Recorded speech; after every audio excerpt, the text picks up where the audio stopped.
Salut à tous! Donc aujourd'hui dans cette vidéo là on va voir deux affaires très importantes avant vraiment de commencer réellement le maquillage pour qu'il soit super beau. Comment préparer son maquillage et ensuite on va voir aussi, on va un petit peu effleurer la colorimétrie, donc c'est au niveau des imperfections, comment les dissimuler. Les bases, qu'est-ce que c'est finalement? C'est donc, comme j'ai dit, c'est pour préparer son visage à recevoir du maquillage. Mais en plus, elle va aussi aider à ce que ton maquillage il reste là longtemps, donc ça devienne longue tenue. Donc en fait, il y a une multitude de bases qui existent dans le monde. On va en avoir pour aider au soleil quand on sort. On va en avoir pour nos imperfections. Ça va aider à ce que la peau, ben ça la protège.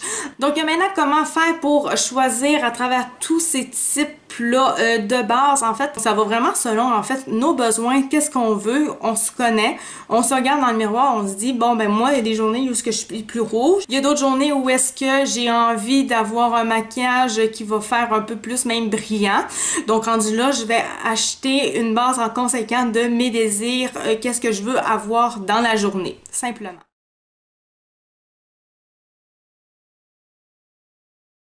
C'est pas parce que, exemple, plus tard, on va avoir le fond de teint.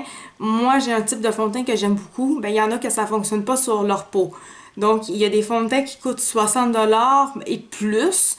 Mais il faut faire attention. On est mieux, des fois, de se prendre un échantillon pour se dire, là, je parle de fond de teint, mais c'est la même affaire pour des bases. Vous pouvez prendre un échantillon de base pour être sûr que ça fait à votre peau, que ça fonctionne, pour ne pas avoir à l'acheter pour absolument rien. C'est dommage quand on paye quelque chose, que ce soit cher ou pas cher, c'est encore pire quand c'est cher, mais qu'au final, ça ne fonctionne pas. Donc, faire attention à ça vraiment. La peau, c'est quelque chose d'important. Donc, maintenant que ça c'est dit pour ce volet-là, on va s'en aller vers les imperfections. Donc ça, c'est le cercle chromatique.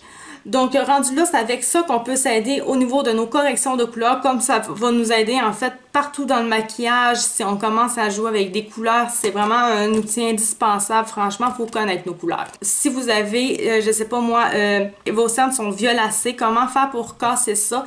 En fait, c'est l'extrémité. Donc, si vous avez votre cerne qui est violette, on va aller mettre du jaune pour aider à casser ça. Si on a de la coupe rose, on a des boutons rouges, peu importe quelque chose qui est rouge sur nous puis qu'on veut camoufler, c'est quoi qui est l'autre barre? C'est le vert.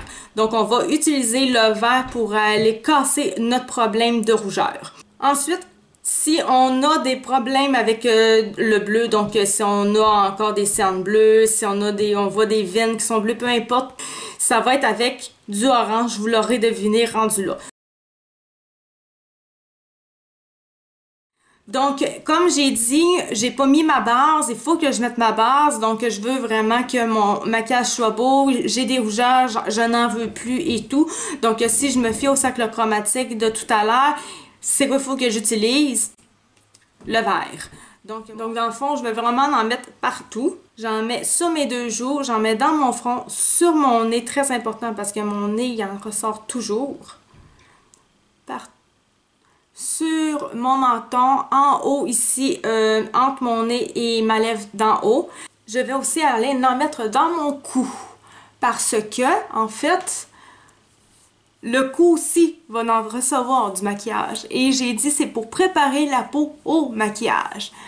Donc, si je veux préparer au complet ma peau au maquillage et que je mets du maquillage jusqu'à dans mon cou, ben, logiquement, je vais mettre ma base là aussi. Ok, vous allez me dire que j'ai pas de rougeur dans mon cou, mais c'est pas quelque chose de grave. Ça change pas grand-chose.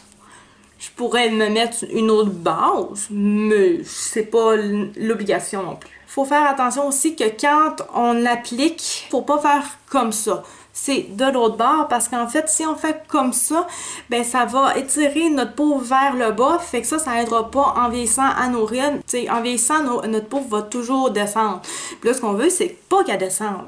Parce que là, on est jeune, on veut garder notre belle peau de jeunesse. Ça, j'essaye aussi d'y aller vers le haut, pas vers le bas. Ça dépend des bases, le temps d'agir. C'est pas toujours écrit. Quand c'est pas écrit, certaines bases, c'est combien de temps. Il y en a pas énormément que c'est écrit. Mettez un bon 10 minutes d'attente, être sûr que ça fonctionne, que ça agit bien. Si c'est écrit, on va y aller selon ce qui est écrit. Si c'est écrit 5 minutes, 2 minutes ou quelques secondes seulement, on va y aller selon ça. Si c'est pas écrit, attendez 10 minutes le temps que ça se fasse comme il faut. Donc, on va se revoir dans 10 minutes pour la correction. Donc là, ça fait le 10 minutes, même dépasser un petit peu le 10 minutes. Donc là, je vais être rendue à corriger mes imperfections. Donc moi, je l'ai en crème. Donc je vais aller le mettre pas mal partout finalement. Étant donné que moi, mon fond de teint il est assez couvrant, j'ai pas besoin même d'en mettre autant que ça. Là, je l'ai fait, mais ce serait pas nécessaire. Et si vous regardez, en fait, au niveau de mes yeux, vous allez voir que j'ai des cernes qui sont violacées. Donc, normalement, si c'est ça, je devrais m'en aller vers quel genre de couleur de correcteur? Donc oui, c'est du jaune, mais là, j'en ai pas de jaune. Moi, j'en ai pas acheté, mais faudrait. Je le vois, faudrait que j'en achète. Mais en tout cas, on va passer à côté. C'est pas grave, j'ai quand même des affaires, un fond de teint et un cache-tête qui couvre assez bien. Donc, je devrais m'en tirer comme d'habitude. Puis là, maintenant, comme je vous avais dit qu'on allait récapituler au niveau des pinceaux, c'est quel accessoire que je devrais utiliser pour cacher tout ça, finalement, estomper, tout travailler mon verre que j'ai mis là. Donc oui, c'est le pinceau qui s'affiche à l'écran en ce moment. J'ai aussi l'éponge que je peux utiliser. Mais moi, normalement, comme je pense que je vous l'avais même dit, j'utilise le pinceau à fond de teint liquide parce que je l'aime beaucoup pour ce type de choses-là. Donc moi, je vais commencer tout de suite. Je vais vous montrer qu'est-ce que ça fait avec ce type de pinceau-là pour vous montrer que c'est pas la fin du monde. On n'utilise pas exactement. Les pinceaux sont faits pour ça.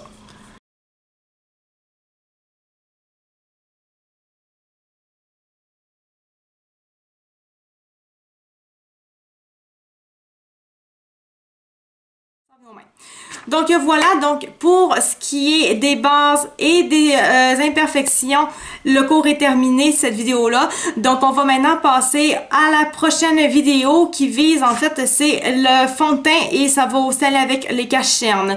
Donc on se revoit tout de suite.